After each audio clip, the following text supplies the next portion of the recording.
She was pregnant with nothing but an old sack, while the rain turned the dirt road into a river of mud. She had no money, nowhere to go, and the child she carried in her womb still had no name. Welcome. If this story touched your heart from the very first words, subscribe to the channel and comment from which part of Mexico, or wherever, you're watching us. This is the story of Remedios Venegas, a woman who came to an abandoned ranch looking only for a roof, and found something no one expected, not even she herself. Remedios was 27 years old and 7 months pregnant when Doa Consuelo Ibarra ordered her son to throw that woman out of the house before dawn. Rodrigo, who had never been capable of contradicting his mother even in small things, obeyed. He said nothing. He simply grabbed Remedios' sack, threw it from the corridor into the muddy yard, and waited for her to come down the 3 front steps herself. Outside, it was raining. They had arrived at that house 5 months earlier, when Rodrigo promised her that his family would receive them well, that his mother was hard but good, that they just needed time. Remedios believed him because she wanted to believe him, and because she had nowhere else to go after her own father died and her childhood home was sold to pay off debts. God willing, things would get better. That's what she told herself. But Doa Consuelo never wanted her under her roof. From the first day, she treated her like a servant, like a nuisance, like a shadow that dirtied the family name. She made her get up before dawn, denied her rest, told her that a woman who didn't know how to keep quiet didn't deserve even the ground she stood on. The last straw came one afternoon when Remedios, tired after washing the laundry of the whole house, replied without raising her voice to a remark her mother-in-law made in front of the neighbors. She only said that she too was part of that family, that the child she carried was an Ibarra by blood, and that she deserved respect. That night, Doa Consuelo called Rodrigo into her room and spoke for 2 hours behind a closed door. The next day, nothing. The day after, nothing either. But 3 days later, on a Thursday at 11 at night, Doa Consuelo entered the room where Remedios slept, lit the lamp on the bedside table, and said in a cold, unhurried voice, "Throw her out." Tonight, Rodrigo grabbed the sack. He hurled it into the yard from the corridor. 3 farmhands sleeping in the granary heard the thud of the sack against the mud and looked out the window. They saw everything. They said nothing. Remedios came down the 3 steps with one hand over her belly and the other searching for the sack's rope in the mud. She did not cry in front of them. Her pride was still intact, even though her legs trembled and the cold of the early morning cut into her bones. The last thing she heard before the gate closed was Doa Consuelo's voice telling her son from inside, "A woman who doesn't know how to keep quiet doesn't deserve even the roof we give her." The gate slammed shut, and Remedios was left alone on the dirt road, in the rain, with a soaked sack and 7 months of a child inside her womb. Reluctant arrival, she walked, without knowing exactly where. The dirt road leading out of the Ibarra ranch ended at a crossroads, and from there one could go straight toward the town or turn right toward the highlands. The town was 4 kilometers away, and she knew it. But she also knew that she knew no one in that town who would open a door to her at midnight, pregnant, soaked, and without a cent. She turned right, not because she had a plan, but because the road to the right went uphill, and that meant if she kept walking, she would eventually arrive somewhere. And that was the only thing she needed to know. She walked for almost an hour with her feet inside soaked sandals, the sack tied to her shoulder with the rope, and her right hand over her belly as if she could thereby protect the child from the cold and the rain and from everything he didn't yet understand, but that she already carried completely. God willing, she thought, something will turn up. At 3 kilometers, she found the gate. It was made of old wood and rusted iron, and it stood half open, as if no one had closed it properly for a long time. On the other side was a dirt path that wound between agaves and mesquites and ended at a dark silhouette that could be a house, or could be the shadow of something that was once a house. Remedios pushed the gate open and went in. The ranch was called La Soledad. She knew this because there was a stone by the entrance with the name carved into it, though the letters were half worn away by time and lichen. The main house was made of adobe and tile, large for a ranch, with a long corridor and quarried stone columns that had once been white. The windows were boarded shut. The yard had weeds up to the knee.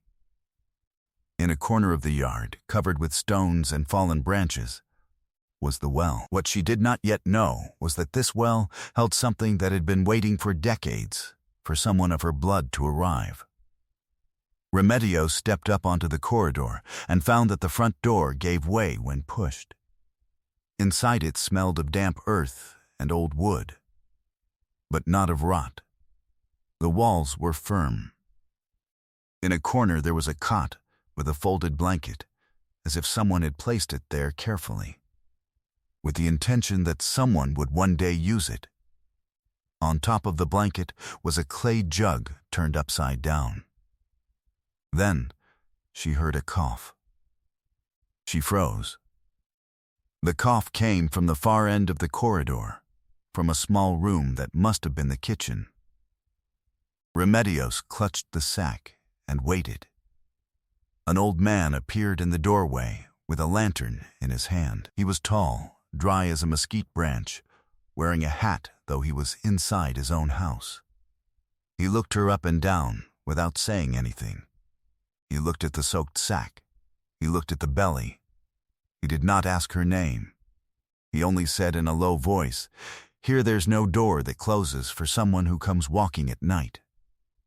And he turned around to heat up the coffee. First kindness, first conflict. Don Epifanio Reyes had looked after La Soledad for 12 years, ever since the heirs of the deceased landowner left for the city and entrusted him with the ranch in exchange for letting him live in the kitchen and tend the few hens that remained. The heirs never came back. The years passed. The hens multiplied, and then dwindled. The corn he sowed in a square of land beside the corral was enough for him to eat. He didn't need more. That night he served Remedios a clay mug of café olla with brown sugar and handed her the folded blanket from the cot. He didn't ask questions it wasn't his place to ask. He only told her that the cot in the far corridor was decent, that the well had water though you had to draw it carefully because the rope was old, and that the hens crowed at 5, but you got used to it. Remedios slept that night as she hadn't slept in months. At dawn she woke to the smell of coffee and the sound of someone sweeping the yard. Don Epifanio swept every morning, first the corridor and then the yard, with a broom of mesquite branches that he made himself and replaced every 2 months. It was the first ritual of his day, before coffee, before feeding the hens, before anything else. Remedios watched him from the doorway without him seeing her, and understood something she couldn't yet name, that this man had learned to give shape to time with his own hands so that time wouldn't crush him. She asked if she could help. He pointed to the grinding mill without a word, and she understood. She began to grind the corn. So began the first week at La Soledad. Each morning the ritual was the same. Don Epifanio swept, Remedios ground, the coffee warmed, the hens came out onto the dry earth yard. At midday they ate beans from the pot, with tortillas fresh off the griddle. And he told her things about the ranch in a low voice, unhurried, like someone reading aloud to no one in particular. At first, she only listened. Later she began to ask questions. It was in those tales that Remedios first heard the name Lorenza Venegas.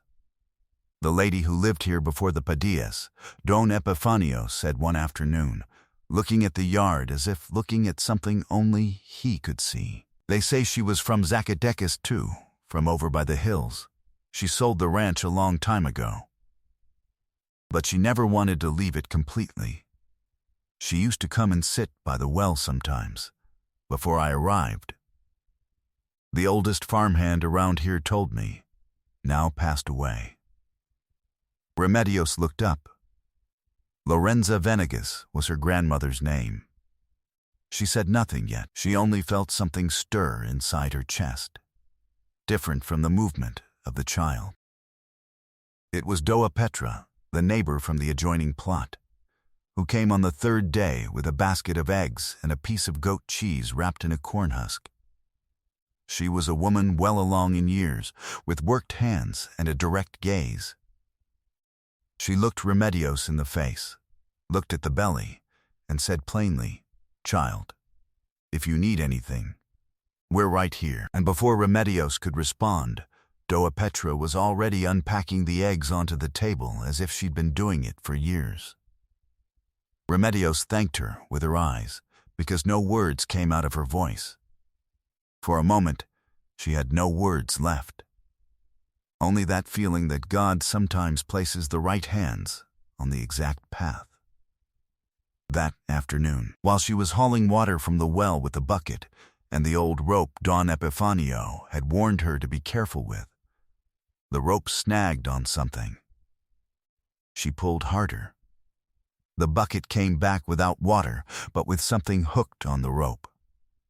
A piece of old thick cord that ran down along the inner walls of the well until it disappeared into the darkness.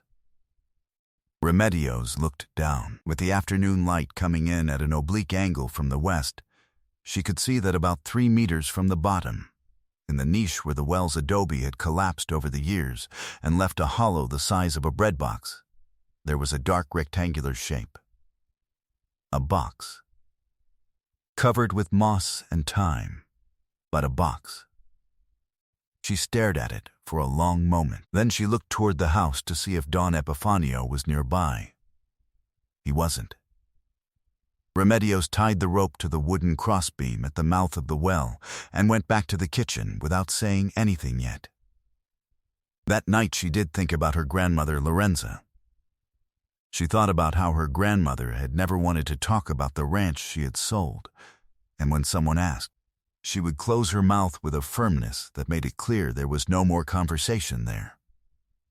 Only once, when Remedios was a girl and they were sitting together on the corridor of the house in Zacatecas, the grandmother had told her in a very low voice, as if speaking more to herself than to the child, "There are lands that remember you, even when you can no longer return." Remedios hadn't understood then. Now, with 7 months of belly and her feet still aching from the previous night's walk, she stared at the beamed ceiling of the room and thought of that phrase as if it were a map that was finally beginning to make sense. The next morning she went back to the well, and this time she told Don Epifanio what she had seen. The hidden truth Don Epifanio didn't hesitate. He went to the shed, brought a thicker rope and a pulley that he hung from the wooden crossbeam spanning the mouth of the well. He worked slowly, with the patience of one who knows that rushing only breaks things. In 20 minutes he had the box in the yard. It was made of dark wood with brass fittings, the size of a bread box, sealed with a padlock that time had rusted into fragility. Don Epifanio opened it with a knife and patience. Inside, wrapped in a piece of rubber sheeting sewn along the edges with waxed thread, as if someone had wanted to protect them from water with great care and great forethought, were papers. In the little wooden box was a folded paper that was going to change everything.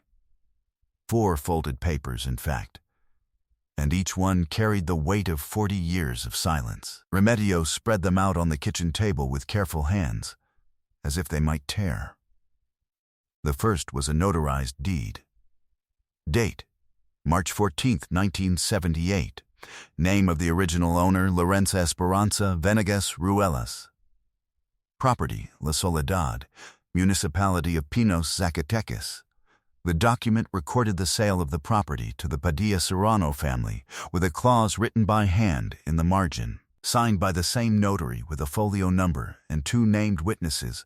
If the property remained without registered agricultural activity for more than 10 consecutive years, the title of ownership would revert by full right to the direct heirs of Lorenza Esperanza Venegas Ruelas. Don Epifanio lowered the paper and looked at Remedios without saying anything. The second document was the birth certificate of Lorenza Venegas, issued in Pinos, Zacatecas. The third was a letter handwritten by Lorenza herself, without a precise date, but in the firm hand of a woman accustomed to writing with intention. Addressed to whoever of my blood finds this. The letter said that she had sold the ranch under pressure, that the Padillas had told her that if she didn't sign, they would raise a false debt against her before the municipality, that she signed with a broken heart, but that before leaving she hid the papers in the well because she knew that one day someone from her family would return. "I know they will return," the letter said. "The land calls its own, even if they take years, even if they don't yet know they have somewhere to return to." Remedios had to let go of the paper because her hands began to tremble. Something inside her settled for the first time in a long while. It wasn't a concrete thought. It was more like hearing that a door which had always been closed had in fact been open for a long time, waiting only for someone to come near and push it. The fourth document was a letter from a lawyer in Pinos, dated 1994, addressed to Mrs. Lorenza Venegas Ruelas, notifying her that the La Soledad property had now gone more than 11 years without agricultural activity registered before the municipality, and that according to the reversion clause contained in the notarized deed of 1978, her direct heirs had the right of claim before the Public Property Registry of Pinos, Zacatecas. Don Epifanio folded the papers with the same slowness with which he had found them, put them back inside the little wooden box, and left the box on the table between the two of them. Then he raised his eyes and said simply, "Your grandmother sent you here."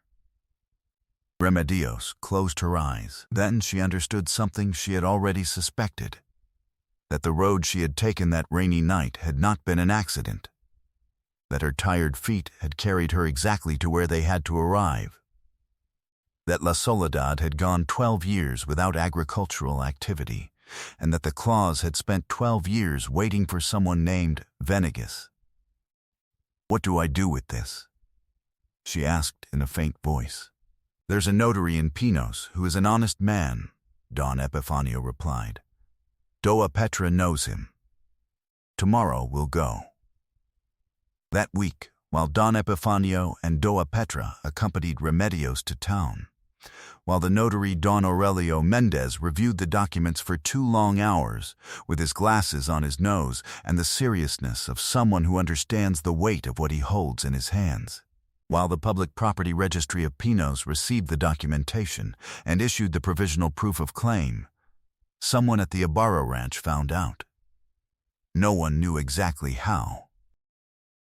But Doa Consuelo always had her ways of finding out what she wasn't invited to know. The confrontation they arrived on a Thursday afternoon, when the sun was beginning to sink over the hills of Zacatecas, and the yard of La Soledad had that golden color that made it look less alone. They came in a cart. Doa Consuelo, Rodrigo, and a man who wasn't family but who carried a leather briefcase and the face of someone who charges for thinking. Don Epifanio saw them arrive from the corridor. He did not stand up or change his posture in his chair. He only watched.